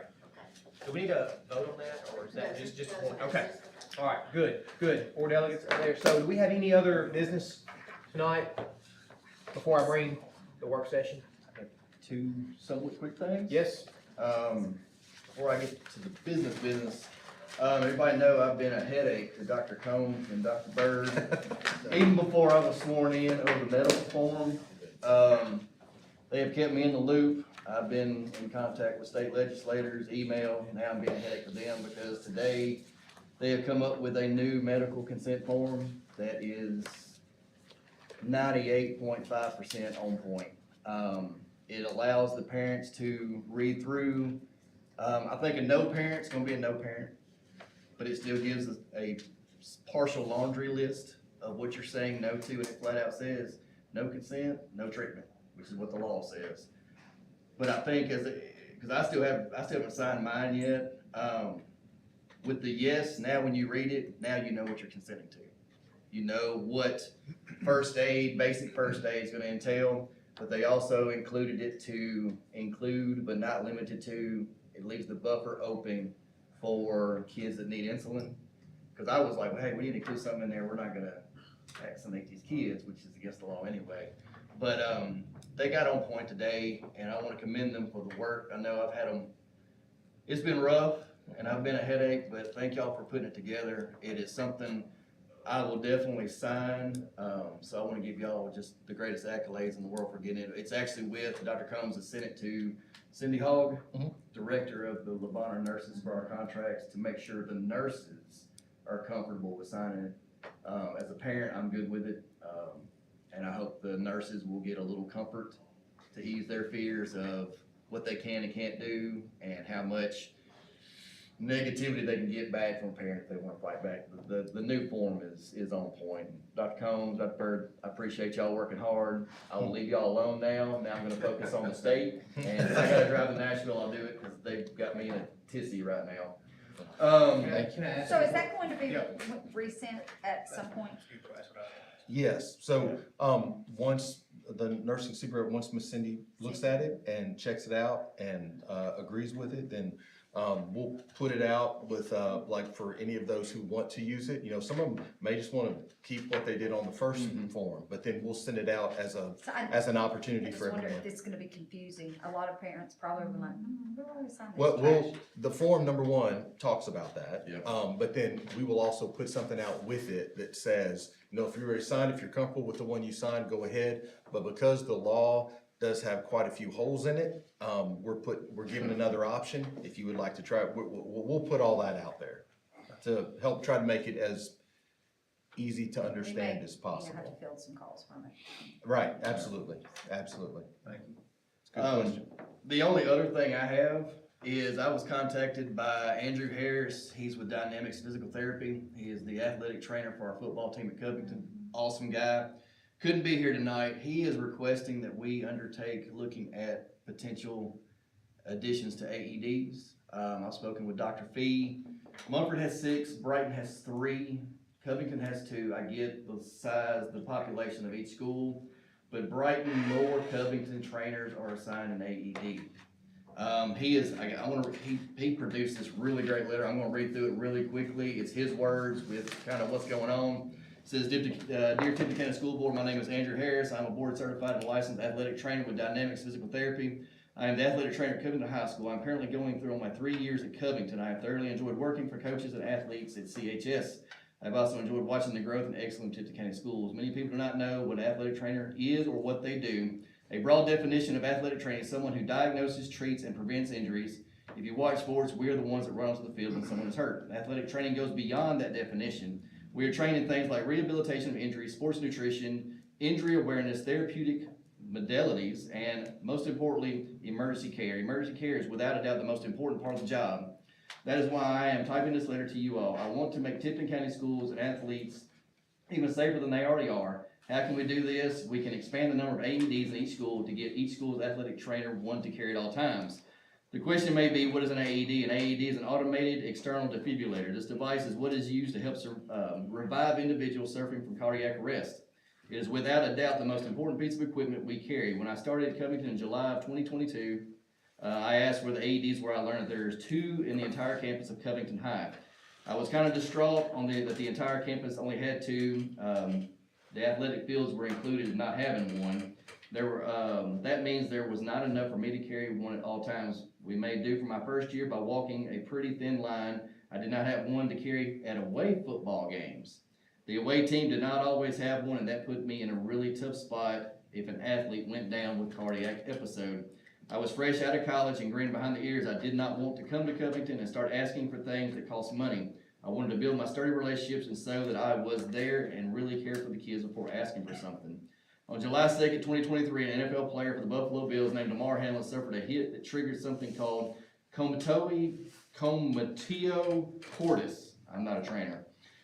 Which is a form of cardiac arrest. The Bills athletic training staff rushed on the field, began CPR, and immediately applied the AED. Swift action was taken, and AED saved Damar's life. He is currently living and still playing in the NFL. His second year at Covington, he would grab the AED from the gym lobby. We just talked about this on the phone, to take with him to the football games. This was enough to get by until multiple sports were going on at the high school when he was not afforded one. This continued to happen. If he had one, if he didn't have one, he'd be waiting for Memphis for someone to go retrieve one, and while he performed CPR. The facts regarding AED cardiac uses for cardiac arrest, the #1 leading cause of death in athletes in middle school sports, professional sports, is sudden cardiac arrest. This applies to even the most in shape and fit athletes. 9 in 10 cardiac arrest victims survive when an AED is used. A cardiac victim's chance of survival decreases by 10% every minute the AED is not used. When an AED is used within the first 3 minutes, the survival rate increases to 74%. The average EMS time is 7 minutes. That is only if there's an ambulance at the call, the 911 is made. I'd like to provide one last story. On August 19, 2022, Greenfield High School, which I think is around Martin, football player by the name of Blake Roadhaver went up to his coach with 2 minutes left in their game and told him he did not feel well. Within minutes, he collapsed and had no pulse. 2 athletic trainers with Dynamics Physical Therapy rushed to his aid. They performed CPR and used the AED multiple times for over 30 minutes before EMS arrived. For those that don't know, Greenfield is a very small rural town. Their ambulance service was on another call, which allowed for the 30-minute time span. Blake had no pulse. 30-minute CPR AED saved Blake's life. He is alive and well today and a senior at the high school. What he is asking for is that an AED be designated for me at all times. I know that the cost of these devices, and I understand that I am not a direct employee of Tipton County, but I am willing to take that responsibility of keeping it for the safety of my athletes. I'm also asking for an increase in number of ADs in the school building. I only work with athletes, but I care about the common student and the faculty as well. The kids are the reason I chose this job. They make this job the best on the planet. Their safety is my #1 priority. The AVIV Connect AED would be a great one for me to carry. It has GPS tracking in case it's lost or stolen and is rechargeable. I have spoken with Brighton athletic trainer Britt Netterville, who is also with Dynamics. He also does not have one to carry. He has to pull one from time to time from the school. I asked for him to receive one as well. He only works with Covington. They are 100% worth every penny. The biggest thing, I've contacted Dr. Fee and he received the invoice. He got his information. If anybody wants to talk to him directly, he'd be more than happy. This is the one that Mumford High has. The total cost for tracking and everything, $1,659.94. I'm not gonna make a motion tonight, and I know this is state law to have it. It's I gotta was be, fixing to say, isn't there a new law yes. that Everybody has to be trained on them. We do that. All the coaches, But it's gotta us, a number of us have been trained on them and have them. yeah, there's some kind of new law that when. Within 1,000 feet of anything related to athletics, which, and I know a lot of people are like, well, we got ambulances on the scene of football fields, but the law includes practices also. Being a And- baseball mom, I always had a concern, cause I was at game day and they used it and saved kids' lives, so yeah, that would make me feel better. Yeah. I mean, even if we can't get the funds, I'll go out and fundraise and do whatever I can. Grants, that's too. Yeah, I'm sure And- grants. but Well, I'll and it's, do- it's one of those things, so reflect back to what I said earlier. This used to be coordinated school health paid for those. Well, now that we have TISA funding, it's in the base. Those are in the base. Yeah. Which means we don't get them. So, we can definitely talk about if that's something you wanna build into the budget, my number I had was like 1475, but around 1,600 apiece. Right, this is the one in Mumford That's has. something definitely when we're looking at the budgeting to build those in so we have more of them. It's certainly, cause we've all been trained to use them. They're great devices, obviously. And we just put one at Covington High's baseball field because it's off campus. Correct. Did the Diamond Club buy that, or was that the high school purchased it? No. I think we put it out there. We did. Oh, board did, okay, alright. Question, Dynamics, or do we fund them? Yeah, we contract with Dynamics for physical therapy services. They are at the ball games, high school and, middle school games. Yeah, at all of our schools. They are everywhere. Yeah, we contract with them just like we do Le Bonheur for school nurses. We contract with Dynamics to provide those services during our athletic events. Are they at the practices too? Yes, the trainers are at every event, just in case something, and that's the thing, he had an issue there, a couple weeks ago, I spoke with him.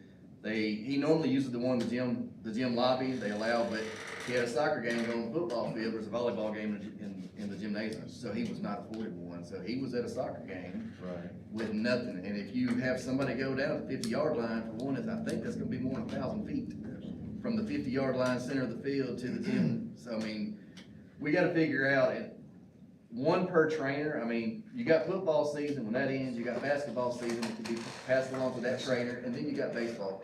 So one AED per trainer covers 3 sports and protects hundreds of children that are our athletes. I understand it's a cost, I would like to at least consider it, see if there are grants out there, see if we can find some allocations within the budget to consider this. I think sooner the better, I'm not trying to rush. I know we have a big task with the Crestview schools, but I don't want a kid to go down and us not have the proper means to, because using AED within 3 to 4 minutes increases the lifespan 70-80%. It's the Smart Heart Act, it went into law, Okay, and it's fairly recent too, correct? Okay. Mr. Fields, go ahead. Yep. Well, I was gonna ask Mr. Gregg, did Dr. Fee say where she, got the funds to? They fundraised. They fundraised for this one. Which that's something to consider, I mean, but how long does fundraising take to acquire the funds to get one? If I'm not mistaken, I spoke to them about the same thing too, and I spoke to the trainer at Mumford. Okay. Just to see what kind and everything that it done, she keeps it with her, Mm. it's Bluetooth cable. Mm-hmm. when it's attached, it automatically sends Everything it has. the chart, the EKG, everything to the emergency services coming. So when they get there, they're already up to date on what's going on there before they ever get there. Now, if I'm also not mistaken, I think the school nurse, she has one herself. The SRO They does. purchased, and the SRO, and I think those were purchased by the agencies they work Mhm. for. So, Mumford's covered up with them, but we're a little lacking, especially on the I agree. athletic side on the I agree. BHS and I think CHS. the trainer needs one. Can we do this? Can we do this? Can you look into this a little bit further and just do a survey, just talk to our athletic trainers, our coaches and stuff, let's see where we lack, you know, I think it is something just to look into, because there is considerations from everybody.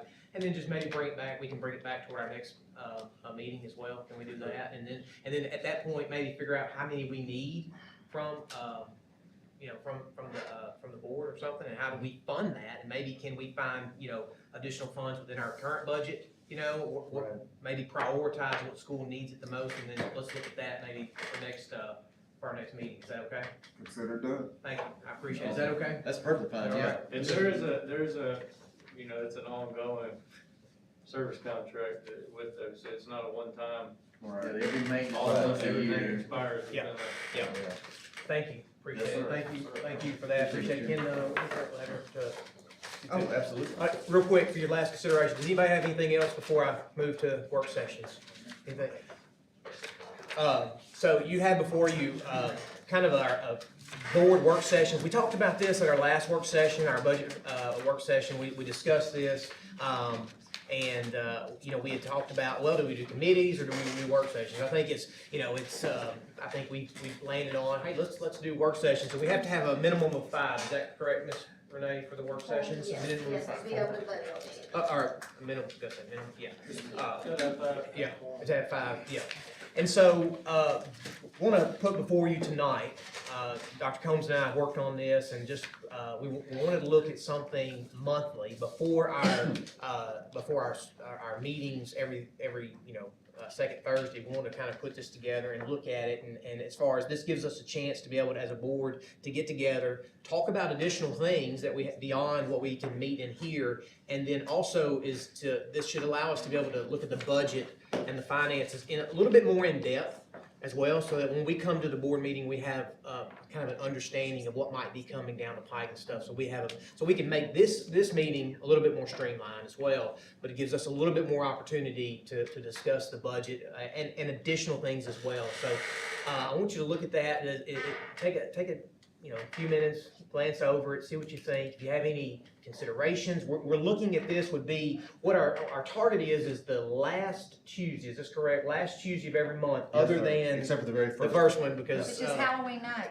I know, You may need to. we might have to amend that already, We so. are Halloween people. Are you, okay, all right, well, we she's just need Halloween 5. dressed. I know She's orange and No, black. so we can look at this, but 6 o'clock, we're meeting at 6. What reason for that is maybe push that back a little, so we don't, because it could go a little longer, you know, and we don't want to be here all night as well. So this is kind of up for discussion at this point. Can I add one more? Yes, thing? sir. So, we've talked about this a lot to really make this work, and I appreciate the chairman being willing to do this, because this will be good. It should streamline the meetings, and everybody can be involved in it. Because there are work sessions, there can be voting in the meeting. So, let's say that, you know, something kind of happens last minute that Billy would love to get y'all to be able to look at and vote on as far as an amendment or something. It's a week before the commission's finance committee meeting, so it gives another opportunity for y'all to be able to vote that in and get that in if it's kind of an emergency thing.